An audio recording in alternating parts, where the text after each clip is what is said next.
তাদেরকে নির্মমভাবে হত্যা করা হয়েছে এই জন্য।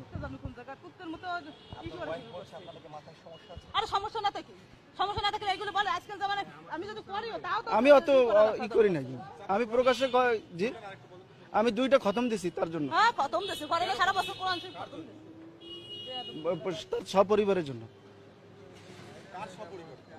বঙ্গবন্ধু এবং তার পরিবার, শেখ পরিবার যারা এই 5-15 আগস্ট যারা নিহত হয়েছে তাদের জন্য। আপনারা এগুলো সরাবেন নাকি আপনারাও তার সাথে পাগল হয়েছে? আমাকে ঢুকতে দিল না, ঢুকতে দেয় না, আমি তো গেছি, পুলিশে বাধা দিছে।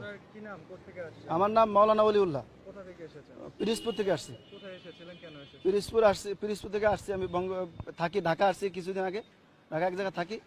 তো আমি তাকে খুব ভালোবাসি, বঙ্গবন্ধুকে খুব ভালোবাসি। আমার তো নাইমে যেতে ইচ্ছে করতেছে, আপনি নাকি গাড়ি নেবেন নাকি নাইমে আসছি এখানে তার বাড়িটা জিয়ারত করার জন্য আসছি। মাথায় সমস্যা, এটারও যদি মাথায় সমস্যা নাই তো তাহলে আমাদের তো সমস্যা, সেটা আসছি জিয়ারত করার জন্য আসছি এবং তার জন্য খতম করে দোয়া, এখানে দোয়া করার জন্য আপনাদের তো আসছি। সমস্যা, আমি তো দেখছি আপনাদেরও সমস্যা, আপনাদের সমস্যা না তো তার সাথে এরকম কোন করেন?